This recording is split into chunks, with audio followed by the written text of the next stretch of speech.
Hello and welcome to the Chemung County Historical Society's 2021 Civil War Lecture Series.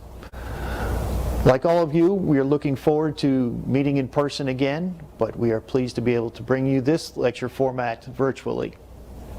Since 1923, the Chemung County Historical Society has been able to collect, preserve, and share our community's history thanks to the support of that community.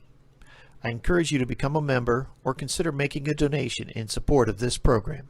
Our first lecturer this year is Dr. Jillian Caddell, who is on the faculty of the University of Kent, England. Although she's talking to us tonight from across the Atlantic, she is no stranger to this area, having received her PhD in 2015 from Cornell University, where her dissertation was awarded the Guilford Prize. We are pleased to present Dr. Caddell, even virtually, and both she and the CCHS encourage you to ask questions in the comments section below or on the emails provided at the end of the program.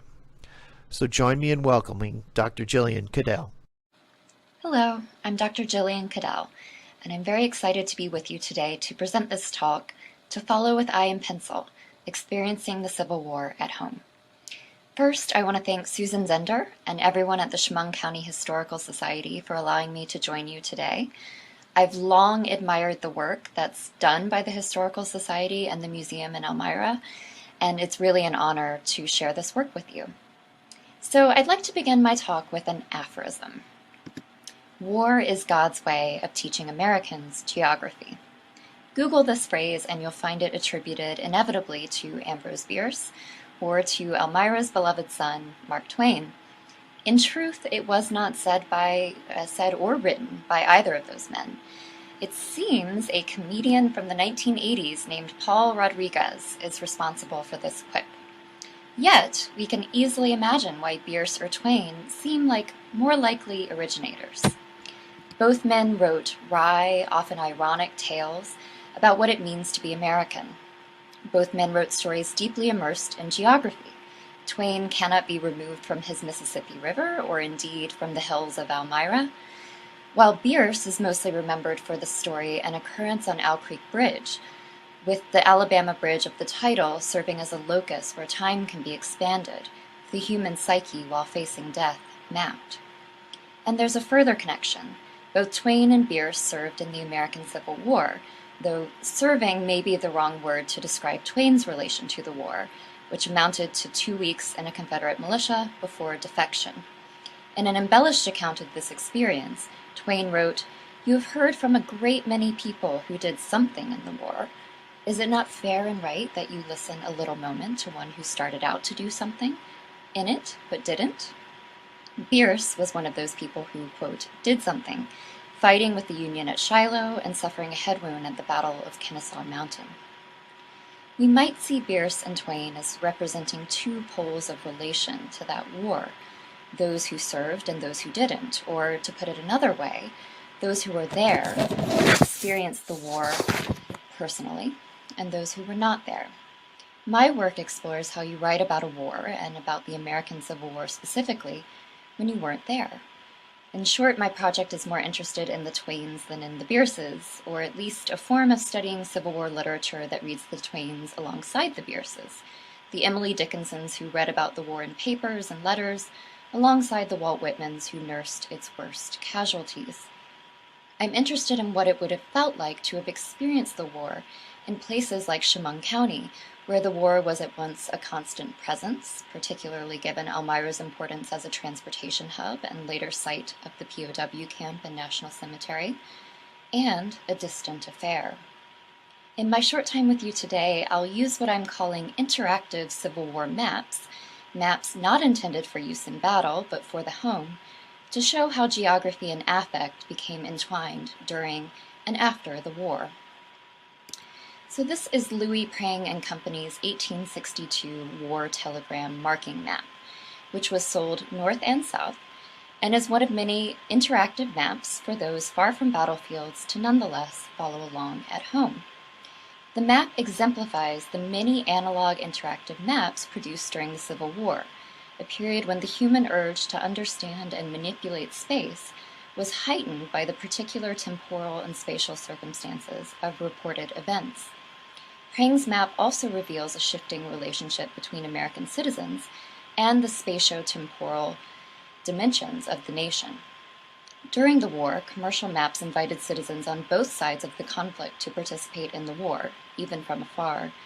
While Civil War battlefield maps have long been a topic of inquiry for historians because of the importance of topographical knowledge for military strategy, these were far from the only form of map that proliferated north and south, as well as abroad, during the war. The advancement of technologies such as the telegraph, the train, and the steam-powered printing press allowed for the mass production of commercial maps and, for the first time in such large quantities, newspaper maps. With access to these maps and to news reports and letters sent from the front, people could follow the war's events and often the movements of their loved ones and friends drawn onto the maps by hand and close to real time. For those at home, this act of tracing out movements on the map became both a patriotic duty, evincing their close attention to the events of a war that threatened to alter the country forever, and a deeply personal way of connecting with family at war. Lydia Watkins, for instance, wrote to her son Benton W. Lewis while he served in Company C, 8th Michigan Cavalry, quote, "I bought a map the other day where I can trace you. Every small place is marked down. I should like to know who your Brig Jen is. It seems to me you are on the advance again." The intimacy of Watkins's act is present in her phrasing. I can trace you on the map, not simply your troops' movements, as is her advanced knowledge of her son's whereabouts, almost certainly based on newspaper accounts and telegraphic bulletins. As historian Susan W. Schulten writes, with the advent of the telegraph, quote, local papers now had the capacity to report national events to their readers in a timely manner, so that the news gradually came to connote not just events, but events happening at almost that very moment. For Watkins and countless others, commercial maps provided a form of intimate communion with the absent soldier, and a sense of control in a time of unrest and upheaval. Early on, publishers realized they could monetize the public desire to follow the war's progress on maps, to not simply view the places made important by battle, but also to mark them. After 1861, such maps fed the desire for near instantaneous news from the war's fronts, and underscored the ways in which the war expanded individual consciousness of U.S. geography. Louis Prang, a German immigrant who would become famous as a chromolithographer and as the, quote, father of the American Christmas card, had supported himself by making wood engravings for a variety of publications for more than a decade before Fort Sumter fell. In 1860, he became sole owner of the Boston-based L. Prang and Company, which produced lithographs and copper plates, among other printed ephemera. The Civil War introduced another way that Prang could market his prints to American households, with extraordinary large-scale maps that allowed for marking troop movements in Virginia, where the map makers prognosticated, and this is not in great quality on this slide, but this is where all of this language is coming from, where, quote, the decisive battles for the Union will be fought. Indeed, after the war's first major battle took place during July 1861 in Manassas, the mapmaker's prediction about Virginia's importance proved true. The second year of the war saw General George B. McClellan launch a major offensive in southeastern Virginia that would become known as the Peninsula Campaign, while Stonewall Jackson rampaged through the Shenandoah Valley in the state's western reaches. Given the map's scale and size, which was 88 centimeters by 57 centimeters, those at home could follow along as Jackson moved east to join Lee, while McClellan snaked northwest to clash with their combined forces in the 7 days battles around Richmond in July 1862. Readers could, quote, mark the change of positions on the receipt of every telegram from the seat of war. The design purposefully struck a balance between, quote, distinctness of detail, town names, railroad lines and roads, topographical features like the mountain ridges of the Shenandoah, which you can see marked on the western edge of the map here, and, quote, plenty of space for marking. As the explanations included on the map advertised, it was to be, quote, the most distinct map ever published of the whole Virginia territory. Indeed, the map was a hit. It went through at least 6 editions and inspired Prang and others to produce a host of similar prints for the home throughout the war's duration. Prang's oversized contribution was not the first of its era that encouraged viewer interaction. In 1861, Harper's Weekly warned its readers to, quote, cut this number open cautiously, because the periodical had devoted 4 pages to a large war map of the southern states. The editors encouraged those who wished to keep posted on the war's events to, quote, paste or otherwise fasten this map on a large board against a wall. A series of pins, alternately black and white, should be inserted at the various points occupied by the national and the rebel forces, and shifted as often as authentic accounts of movements are received. The news magazine warned, however, that, quote, care should be taken not to confound newspaper rumors with authentic intelligence. Harper's Weekly empowered its audience to become active participants in the war, not sidelined at home, but able to track military movements and, moreover, to distinguish newspaper rumors from, quote, authentic intelligence.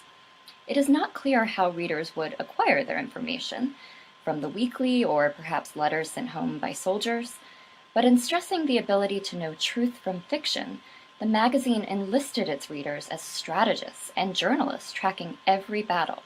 So here's another quote from the editors. The adoption of this simple expedient will render the otherwise confused accounts of the war in Missouri and Kentucky perfectly intelligible, and will shed a flood of light on the newspaper narratives of current events. Marking maps harness telegraph news to deputize and empower those not on the war's front lines. Prang went one step further from the publishers of Harper's Weekly by asking buyers to mark the map not with black and white pins, but with red and blue pencils that were sold with the map, red for the Union forces and blue for the rebels. L. Prang and Company advised that these pencils should be, quote, used with a light hand to enable obliterating the marks with a little soft bread if found necessary. While reports from the front might arrive more quickly than ever, that news was not infallible, nor was the hand marking the map. With this detail, in addition to planning for erroneous reports, Prang acknowledged that the war would not be a static affair, but a long series of confrontations between red and blue, Union and rebel, treading and retreading the same ground. As the marking maps make clear, telegraphic technology carried the Civil War into a different temporal register than previous conflicts. Despite the far-flung outposts where battles occurred, newspapers and recently founded news magazines allowed those at home to track movements and battles almost in real time. Literature of the period also focused on the drama created by this new relation of people at home to the temporality of war. Herman Melville's poem Donelson, published in his Battle Pieces and Aspects of the War from 1866, catalogs the range of emotions that occurs when, day after day, a crowd gathers around a bulletin board on which is posted the news of then Brigadier General Ulysses S. Grant's 5-day siege of Fort Donelson in February 1862. The poem nests various temporalities within one another. The time of battle, which spanned 5 days, is translated into the time of reporting, relayed in the poem through mock news reports set off in italics, which you can see here, with headlines in small caps. Eventually, the time of reporting gives way to the time of posting bulletins in an unnamed, icy location, and of, quote, a band of eager, anxious people reading the reports, every wakeful heart set on latest news from west or south. Melville directly compares the crowd awaiting news of the battle to the soldiers at the front, writing that one of the bystanders' quote, battered umbrellas looked like an ambulance cover riddled with bullet holes spattered all over. As Donelson makes clear, while the telegraph may have made news from the front arrive more quickly, there nonetheless remained a delay that exacerbated worry and dismal fear, as Melville puts it. After the victory was secured, the Chicago Tribune summed up this emotional tumult, quote, Such events happen but once in a lifetime, and we who pass through the scenes of yesterday lived a generation in a day. In its reference to the expansion and contraction of time felt during the course of battle, the newspaper reiterates the palpable tension of anticipation and dread explored in Melville's poem. In addition to revealing an altered relation between the citizen at home and the temporality of news, Donaldson highlights the ways in which the Civil War exposed people to unknown geographies. The poem's mock news reports attend to the questions that Melville's presumably northern crowd would have had about distant Tennessee. So here's a stanza from the poem. Fort Donelson crowns a river bluff, a good broad mile of leveled top. Inland the ground rolls off, deep gorged and rocky and broken up, a wilderness of trees and brush. The spaded summit shows the roods of fixed entrenchments in their hush. Breastworks and rifle pits and woods perplex the base. The welcome weather is clear and mild. 'Tis much like May. The ancient boughs that lace together along the stream and hang far forth, strange with green mistletoe, betray a dreamy contrast to the north. Here, Melville conveys how the war brought previously unheralded national spaces to prominence, stressing how these warm and fertile southern climes, such a dreamy contrast to the north, seem foreign even as Union troops fight to keep this place as part of the nation. We might think back here to Lydia Watkins's account of tracing the small places on the map of Kentucky where her son might be.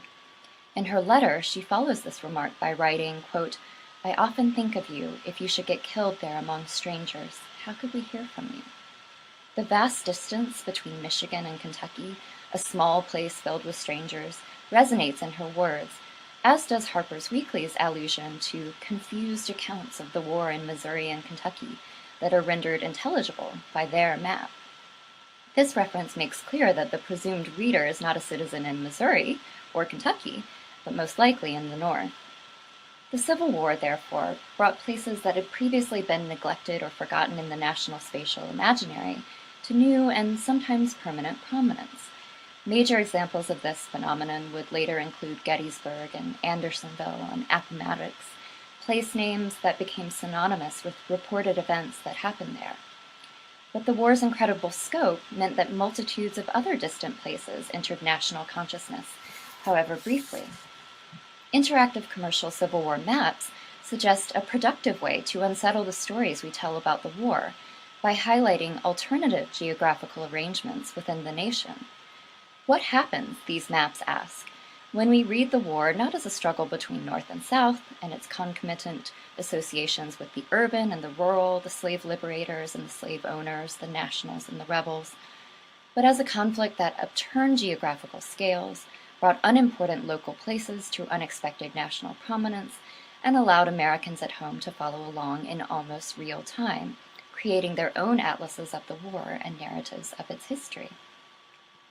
The tracing of the map was a patriotic duty, such that, at the war's conclusion, Harriet Beecher Stowe, writing under the name Christopher Crowfield, could commiserate with the, quote, many, many homes where the light has gone out forever. You, O fathers, mothers, wives, sisters, haunted by a name that has ceased to be spoken on earth, you for whom there is no more news from the camp, no more reading of lists, no more tracing of maps, no more letters, but only a blank, dead silence. These maps, which served as a form of intimate, tactile connection with family far from home, would become a testament to sacrifice. When the war finally ended, the maps were rendered silent. But as Ralph Waldo Emerson would write in his journal during the summer of 1865, the Civil War, quote, added to every house and heart a vast enlargement. In every house and shop, an American map has been unrolled and daily studied. And now that peace has come, every citizen finds himself a skilled student of the condition, means, and future of this continent. Reading and writing on maps during the Civil War had created a force of informed citizens. Armed with spatial knowledge and lived experience of war, these citizens would come to define a newly invigorated democratic engagement between the individual and the nation, one that might prevent civil wars to come. Thanks so much for listening, and thank you again to the Chemung County Historical Society for having me.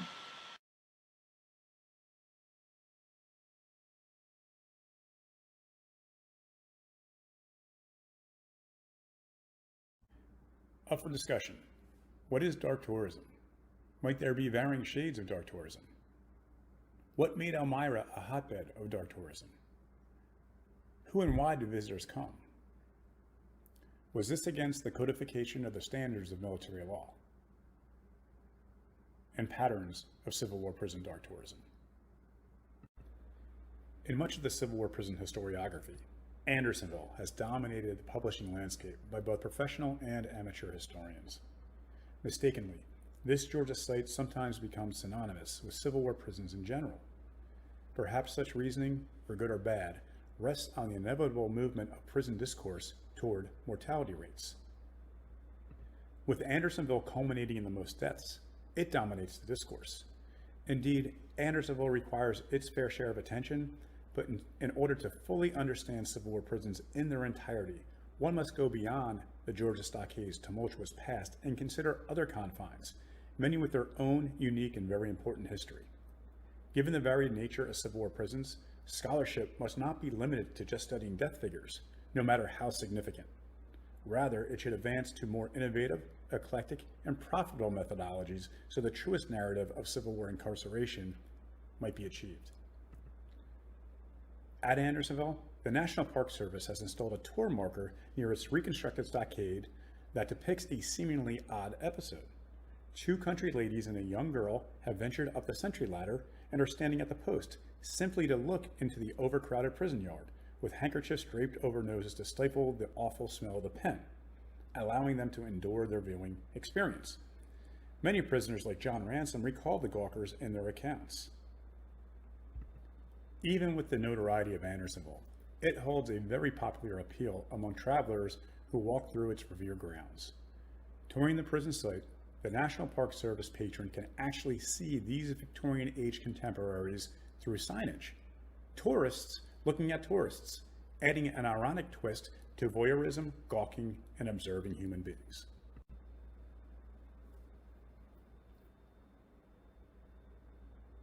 This presentation principally serves to connect Civil War prisons to the burgeoning field of dark tourism. It will also explore how prisons became premier dark tourist destinations during the Civil War, especially at Elmira, New York.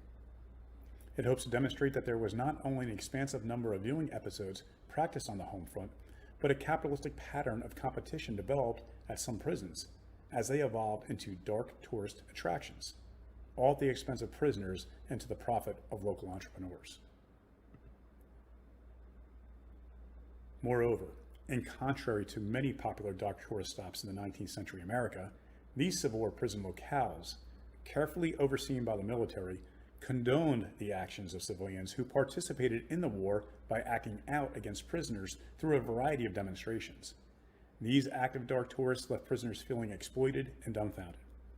Eventually, captives even jeered back at the civilian onlookers who goaded them on. Contemporary American voyeurism, in the face of Civil War suffering, death, and tragedy, had its antecedents in Europe, where similar practices had a long, macabre history. With these seeds deeply entrenched in Europe, it was appropriate that professors from that continent, John Lennon and Malcolm Foley of Glasgow Caledonian University, first coined the term dark tourism in 1996. Early dark tourists might frequent gladiator games in ancient Rome, attend public executions during the Middle Ages, or walk through the bewildering halls of misunderstood institutions in early modern Europe, such as tours at the Bethel Royal Hospital in 17th century London. Better known as the infamous Bedlam Asylum, it allowed for public viewing after payment was handed over. In antebellum America, similar gawkers frequented exhibits, fairs, traveling carnivals, asylums, museums, hospitals, and jails of a non-military nature. In addition, not all visitors at these places would necessarily fall under the shadings of dark tourism. Vagaries exist in attempting to categorize intentions or personal feelings during a viewing episode, and ultimately tourists might have a more neutral or gray experience, and even leave in a lighter or more joyful mood. One person notably more interested in cornering the curiosity-seeking market rather than in the dark tones it might cast was Phineas T. Barnum. The grandstander established himself by manipulating others in his American Museum, which under the guise of educating a general public cost about 25 cents admission. Later, his circus and traveling menagerie established him as a so-called father of the freak show, a 19th century form of popular entertainment in both England and the United States that took full advantage of individuals with deformities, inconsistencies, or other physical anomalies. Patrons at traveling circuses, oddity museums, hospitals, or jail cells were mainly restricted from interacting with those who were being exhibited. However, the open-air nature of Civil War stockades allowed for a new outlet where impassioned home-front civilians, who might otherwise not be able to participate in the contest for reasons such as gender, race, age, disability, or some other circumstance, could otherwise serve proactively. Many non-combatants still yearn to be a tangible part of the conflict. If unequal to serve in the field, they nevertheless created their own demonstrative battleground at the walls of Civil War prisons, arming themselves with magnifying optics and hand gestures. The American Civil War serves as a platform for dark tourism. And as the Civil War raged into 1864 with no end in sight, it was decided that a new prison was needed in the North. Designated as Barracks Number 3, but better known as Elmira Prison, the 40-acre prison site attempted to provide relief for overcrowded enlisted men at other Union confines as the war moved into its latter stages. When prisoners arrived in the Empire State during the first week of July 1864, the Elmira Daily Advertiser remarked, "The Johnny Rebs are quite the lions for visitors. Not a single individual is allowed to step inside the enclosure. However, the cracks and knotholes in the 12-foot-high stockade wall proved too tantalizing for many locals, who tried to peek through along Water Street. Although distant, at least it was gratis," wrote one local pressman. In concluding, people from the country are hardly willing to go home after their shopping is done without a peep at the varmints. Prison administrators soon stopped the gawkers from loitering along the busy Elmira thoroughfare or from approaching the fence altogether. Yet a new development occurred that provided more than a peep at the varmints, ultimately coming at a price rather than gratis. On July 29th, the Daily Advertiser observed, "A large elevated platform has been erected outside Barracks Number 3, which commands a view of the enclosure and its inmates. 10 cents admittance is charged to all who wish to ascend the steps and take a view." It continued, "A Mr. Nichols leased a portion of land, constructed a tower, and took out weekly advertisements in the newspaper to promote his endeavor." The advertiser commented, "The observatory at Barracks Number 3 commands a splendid view of the rebel camp within the enclosure. We advise all our friends who have not been up there to go at once. It will amply repay the small expense of getting there."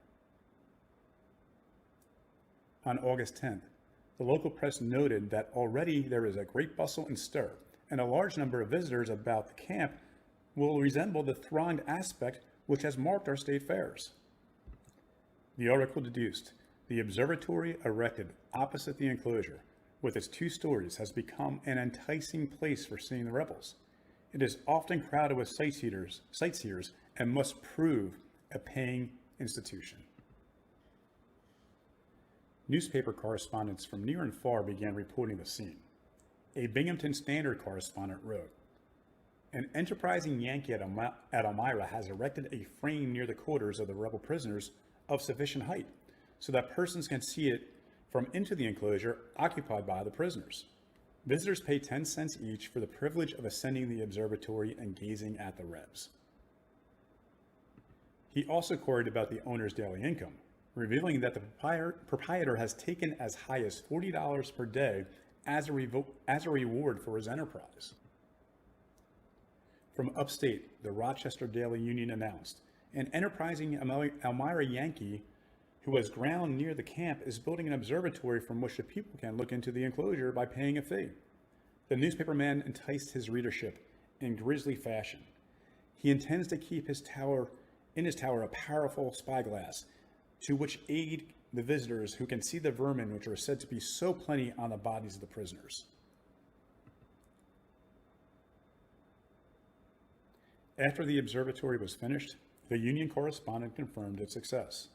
Mr. Nichols, the proprietor, hit upon a happy expedient for making a pile and serving the public at the same time.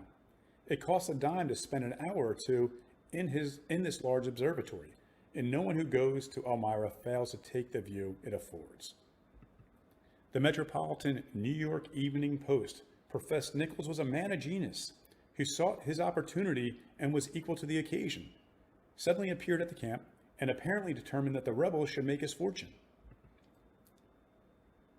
After ascending the tower, a reporter wrote, "The prisoners have a rough appearance, wearing as they do clothing of many hues of the rainbow, but none so brilliant.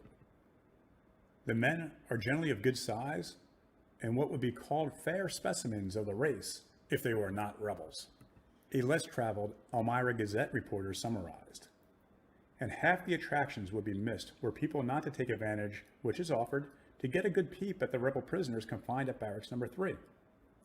An excellent opportunity to do so is presented at the Upper Observatory, from which the high standpoint of the observation is a splendid view right into the rebel camp.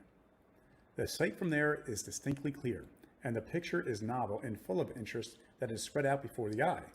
A living, moving panorama, complete in interesting details and incidents of daily life of the prisoner. The observatory building of Mr. Nichols is directly opposite of the barracks, and we think a more favorable and satisfactory position from here than any other point. The Upper Observatory should be visited by all strangers and citizens. The pictures seen from here will always be remembered with delightful interest."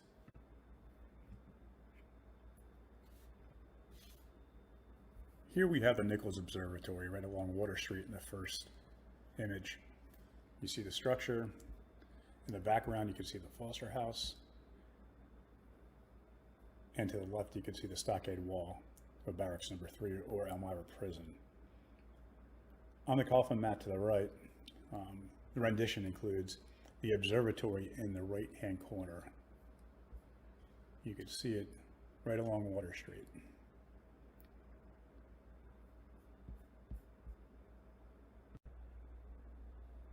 Abruptly, the Daily Advertiser countered the Gazette's report with, "New observatory near rebel prisoners at Barracks No. 3. Its bolded headline declared that brothers W and W Mears have, at considerable expense, erected a new observatory 3 stories above the ground, where a fine view of the rebel prisoners can be obtained."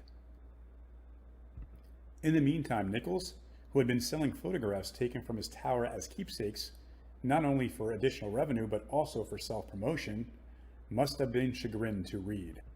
A clearer view across the different avenues of the enclosure can be seen from his observatory than from any other position. This, of course, include any view from Nichols' Upper Observatory.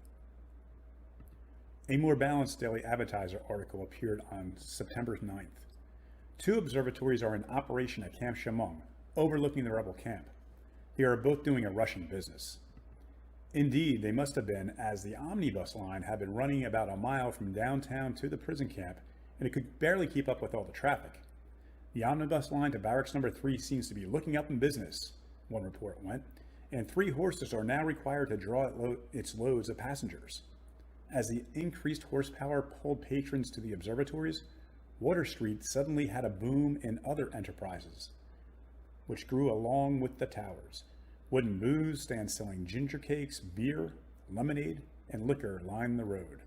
And prognostications about the thronged aspect of state fairs were quite accurate. Not only were transportation lines looking up in business, but clear that the subsidiary businesses and its peddlers had similar upsurges, all based off the customers looking down at Southerners in numerous ways. One observatory onlooker wrote, "It was like looking down at an immense beehive. There was constant motion at all sides, but without noise or confusion that could be heard. Groups are standing here and there, formed one minute, then broken up the next. Some men had built a fire underneath a tree and were baking cornmeal cakes. Someone was coming or going every instant. A few feet from these men were 5 playing cards. Adding to the allure of suffering and death associated with dark tourism industries, and underscoring the reality that Elmira Prison yielded a death rate of nearly 1/4, the observatory visitor wrote, with a ghoulish observation. In the corner, close at hand, was a large tent that had a lonesome look. Into it, during the half-hour visits to the Erie, came 2 men 5 times, bearing each time on the stretcher a dead body of a man covered over a piece of canvas. As one might imagine, prisoners were less than enthusiastic about their exploitation. As newspapers publicized the observatories, prisoners wrote privately in letters, diaries, and reminiscences. Some archived or published, others still yet to be discovered.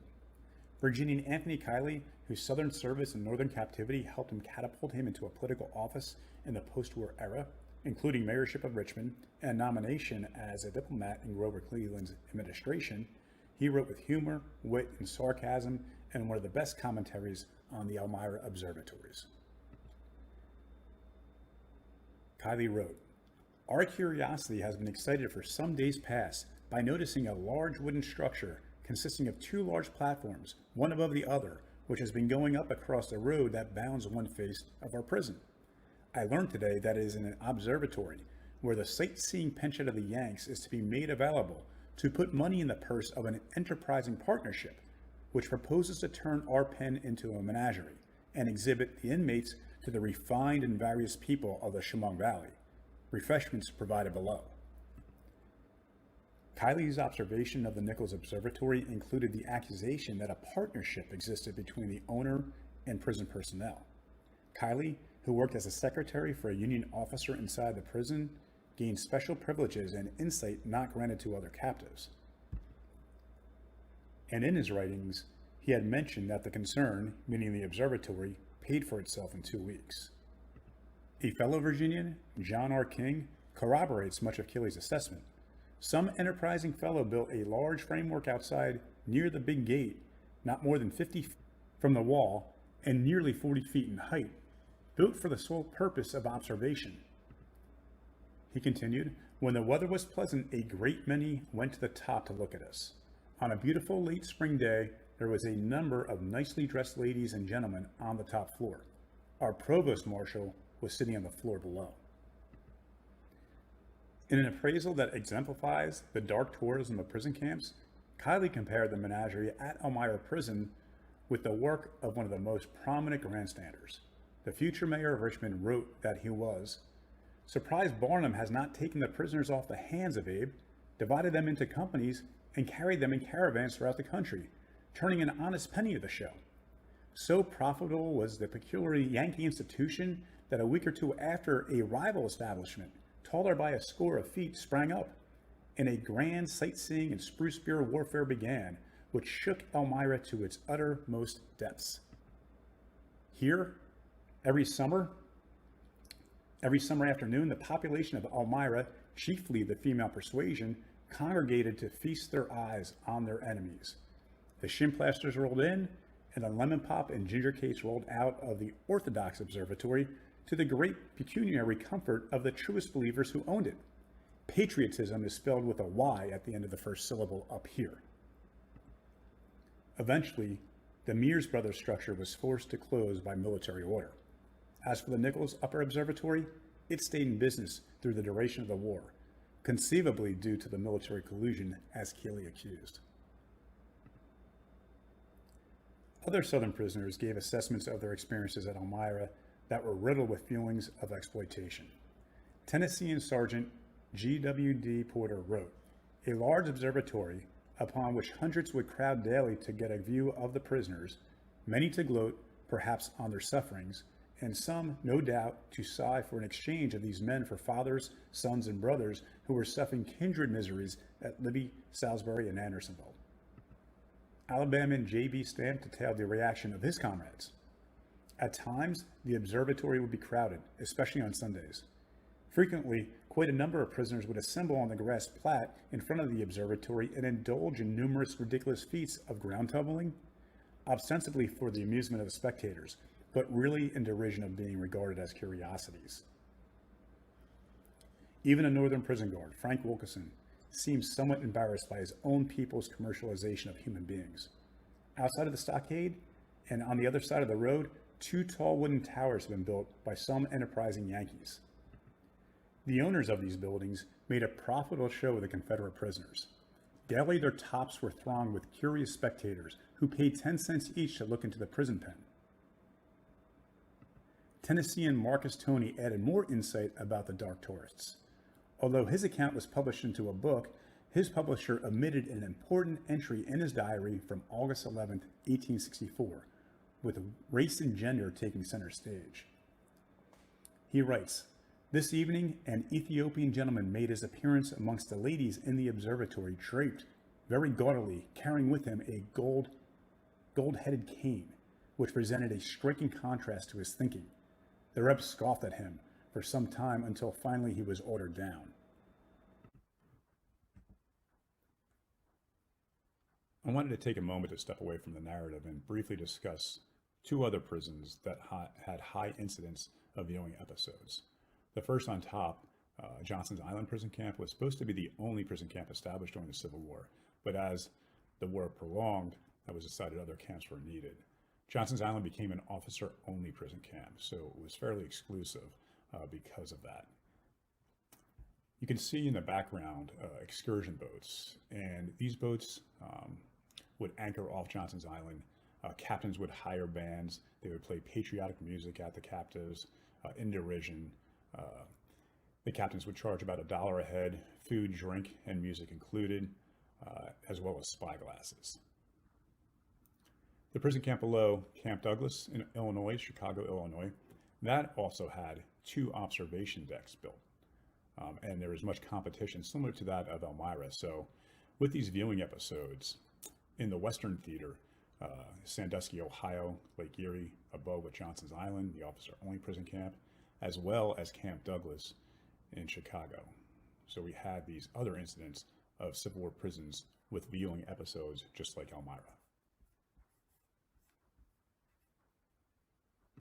As the Civil War closed, observatory revenues drastically dropped with Confederate surrender. Although Southern honor lost out to Yankee capitalism in the Dark Tourism War, neither side should actually have practiced these activities if judged by their military legality. Francis Lieber, who codified the laws of war for the Union Army, particularly with prisoners in mind, determined quite clearly that to intentionally humiliate combatant prisoners must be prohibited, as if the process of being captured was not humiliating enough and made worse by what they might endure in confinement. General Orders Number 100, Section 3, Article 56, states that there should be no intentional suffering or disgrace of captives, while Article 75 adds that prisoners should not be subjected to any intended indignity. Unfortunately, their captors turned a blind eye to the Lieber Code, and many others turned a profit from dark tourists who could not help from looking in.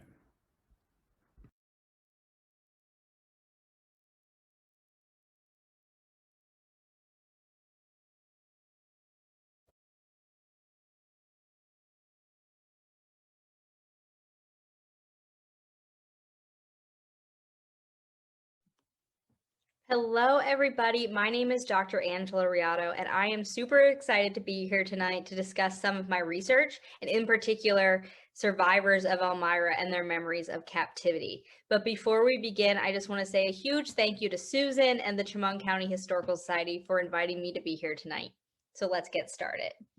So during the American Civil War, 410,000 soldiers were held as prisoners of war. Of those, more than 12,000 spent time imprisoned at Elmira. In pursuit of remembrance and recognition, both Union and Confederate ex-prisoners penned memoirs, published prison diaries, addressed conventions, and sponsored monuments. Many of these men wanted their suffering and sacrifices to be remembered. Union veteran Clay Macaulay once referred to Civil War prisons as, quote, those places of terrible memory. And today, we're going to explore ex-Confederates and their memories of Civil War prisons. In particular, I will discuss some survivors of Elmira and their post-war narratives. These stories shed light not only on why these former prisoners shared their memories of imprisonment, but also on some common tropes and themes that we still hear today in reference to Civil War prisons. Although accounts of captivity in the North are far less numerous than those written by former federal POWs held in Southern prisons, Confederate ex-prisoners were not to be outdone and also published their stories. In their works, mostly written after Reconstruction ended in 1877, Confederate ex-prisoners celebrated the myth of Confederate unity, defended the Confederate cause, and stressed the brutality of federal prisons. They claimed to have it, quote, as bad as any Union POW.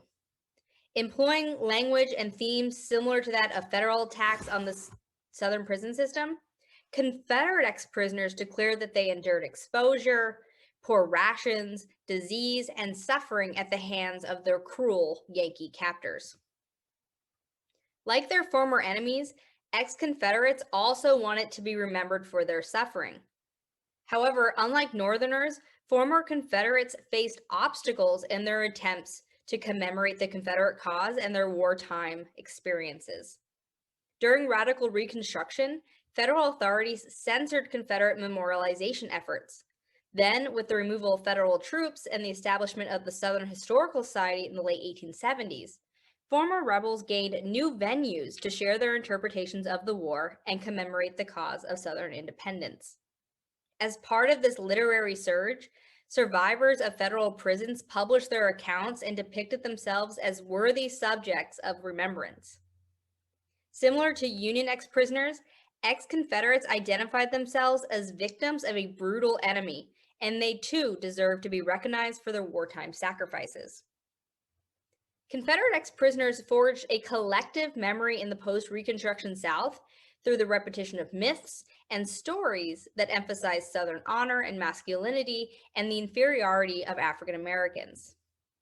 The theme of victimhood and the need for recognition are overarching themes through both Union and Confederate ex-prisoners' narratives during this time, but ex-Confederates' emphasis on honor, the purported righteousness of the Southern cause, and white supremacy distinguishes Confederate captivity narratives from that written by Union veterans. Like other Southerners, ex-prisoners feared that the victor's version of the war would become the official history, especially in regard to Civil War prisons. One former prisoner, Joe Barbier, urged Southerners not to believe Northerners' stories about Southern prisons. And fun fact, although he never was imprisoned at Elmira during the war, in his memoir, he allocated an entire section to dismissing Republican falsehoods about the prison. Many responded to Barbier's call and started to publish their stories from captivity. These memoirs often contain similar and repeated tropes and themes. One theme that appeared in both Union and Rebel narratives was the contention that extenuating circumstances resulted in their capture. But although the stigma of surrender was not limited to Southerners or even to the Civil War, former Confederates frequently insisted that they never surrendered their honor.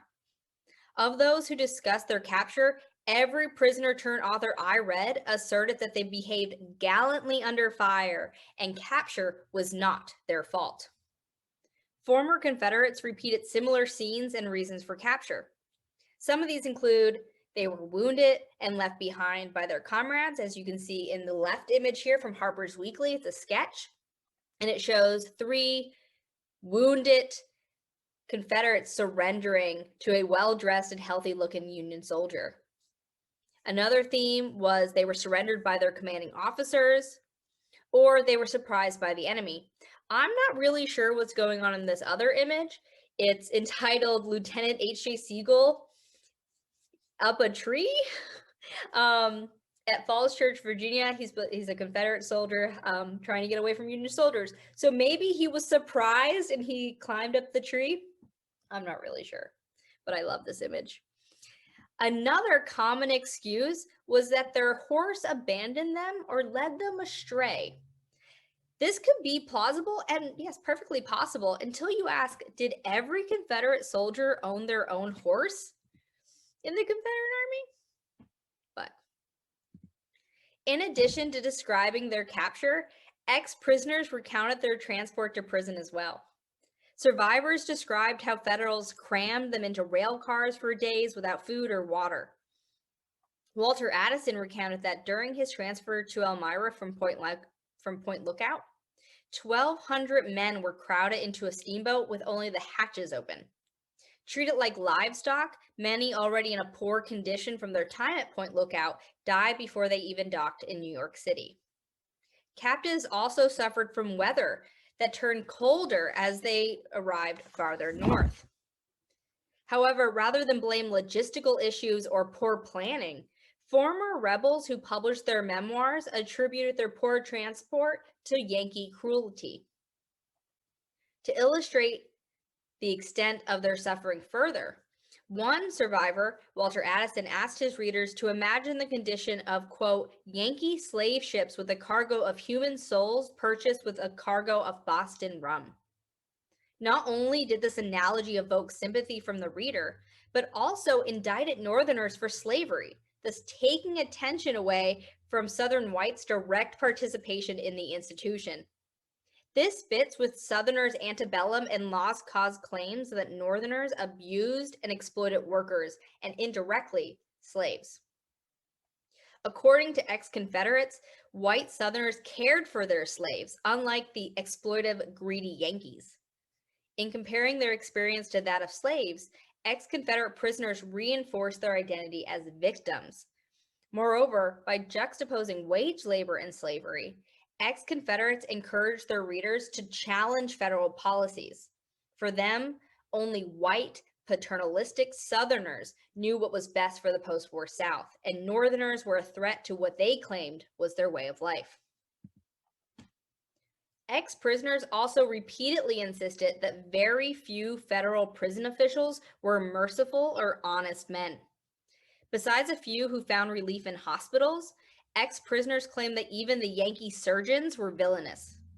Walter Addison again wrote that the doctors at Elmira, quote, had our poor, helpless soldiers at their mercy. Often have I heard them, when gathered together in the dispensary discussing their experiences of the day, exult over the number of the rebs they have put through, i.e. killed, and expressing their desire to, in this way, get rid of the whole number. All authority at Elmira seemed to be of this opinion.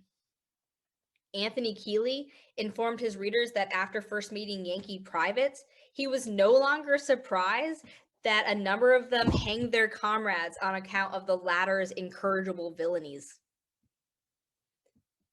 Wartime documents, however, do not entirely corroborate ex-prisoners' claims of mistreatment. In their letters and diaries, they primarily blamed the cold weather for their suffering, not the enemy. One survivor, John King, wrote, quote, Elmira was a pleasant summer prison for the Southern soldiers, but an excellent place for them to find their graves in the winter. Although during the war many prisoners did not condemn their captors for their misery, those who published after the war declared that federal authorities purposefully chose locations in which prisoners would suffer from the severe climate. Southerners unaccustomed to the cold found life at Elmira unbearable. During winter, the camp was often covered by more than a foot of snow. Even with improved shelter and heat in early 1865, hundreds lost the fight to Elmira's winter. Although some historians argue that the poor conditions resulted more from incompetence rather than deliberate neglect, Confederate ex-prisoners rejected any explanations other than Northern cruelty. Not only was shelter inadequate, survivors alleged that if authorities learned that a prisoner had built himself a makeshift chimney, a guard would destroy it. Former prisoners often complained that guards even robbed them of blankets and extra clothing. Due to a lack of shelter and heat, prisoners were frostbitten and died of exposure. One survivor mourned, quote, the graves of dead Southern soldiers at Elmira tell a tale. before which every utterance of the lip or pen is dumb in comparison. In the years after the Civil War, former Confederates loudly answered Northern obsession with the atrocities of Andersonville by calling out Elmira as the Union equivalent. This is not wholly unfounded. Elmira came close to rivaling Andersonville with a mortality rate of 24% compared to 29% for Andersonville. Yet percentages can be misleading. Approximately 3,000 prisoners died at Elmira. Over 13,000 died at Andersonville. This is not to say that imprisonment at Elmira was not horrific. It is important to note that the Andersonville comparison, however, was constructed by former rebels to attack and delegitimize the federal government after the war. Confederate ex-prisoners also wrote horror stories of brutal punishment at the hands of their captors. Tapley Stewart and Walter Addison both explained that in Elmira, punishments were as follows. For the first offense, guards forced the offender to walk in a circle. For the second, the offender had to walk wearing a barrel shirt. And for the third, the offender was bucked and gagged and hung by the thumbs until he lost consciousness. Appearing after the war, these stories may have further inspired white Southerners to reject reconciliation and promote the lost cause. Elmira's prisoners also suffered from the Union's policy of retaliation. Hearing that federal soldiers were being starved to death in Andersonville, federal authorities decreased the prisoners' beef rations. On October 3, 1864, the commander of Elmira, Colonel Benjamin Tracy, issued the controversial Special Orders Number 336, which limited the supply of beef for the camp. By this time, the camp's rations had already been reduced by 20%, and the sutler had been forbidden to sell food to the prisoners. This retaliation order increased the potential for malnutrition among the prisoners. Shortly after its introduction, prisoners started to exhibit headaches, fatigue, irritability, insomnia, and depression, all symptoms of malnourishment. Anthony Keeley recalled, quote, "The meat ration was invariably scanty, and I learned on inquiry that the fresh beef sent to the prison usually fell short." He later shared with the Southern Historical Society papers that, quote, "It is simply infamous to starve the sick as they did in Elmira." According to those men who survived starvation, bad weather, disease, loss of hope, threats of violence, and retaliation, their captors were not honorable men seeking to end the suffering, but barbarians seeking revenge. By portraying themselves as victims of a cruel enemy government, Confederate ex-prisoners commemorated their dead comrades and challenged the North's history of Civil War prisons. This constructed identity of victimhood took its place in the growing Lost Cause pantheon, which sought to explain Confederate defeat as well as reinforce the righteousness of the Confederate cause. Bewildered by the collapse of the Confederacy and looking toward an uncertain future, white Southerners mounted a rhetorical campaign to honor dead prisoners and exonerate themselves from Northern accusations. The use of lost cause rhetoric distinguishes Confederate post-war narratives from those written during the war and those written by Northerners. As part of the lost cause, ex-Confederates portrayed themselves as brave warriors in an honorable but hopeless effort to defend a noble society. As time passed, however, many former prisoners, like other veterans, increasingly embraced reconciliation with their former enemies. This larger trend of the 1890s and the turn of the century is reflected in ex-prisoners' narratives. To express their new conciliatory attitude, former rebels began to omit certain topics and even specific subjects to which to lay blame. These later narratives did not diminish the horrors of prison, but the themes increasingly grew more general or common. For instance, in Confederate ex-prisoners' later publications, Yankees increasingly appeared as faceless and nameless figures. Others referred to the enemy only as they or the guards, thus removing any subject on which to lay blame. For instance, in their recollections of Elmira, James Howard, John King, and John Opie later blamed disease and the cold climate for the high death rate, not enemy cruelty. So they're kind of going backwards, back to wartime reasons for suffering and not just northern cruelty, which is fascinating. And more importantly, when authors did blame a particular individual, it was more often than not a high-ranking enemy official, such as President Lincoln or General Grant. Former prisoners also discussed starvation in their later narratives. However, after 40 years, the bitterness that accompanied early narratives had dissipated. By sharing their experiences, survivors of Elmira challenged what they believed to be the North's distorted memory of Civil War prisons. Later, even as they accepted reconciliation and downplayed cruelty to highlight shared sacrifice and courage, they wanted to be remembered for their suffering and sacrifices along the Chemung River. Thank you.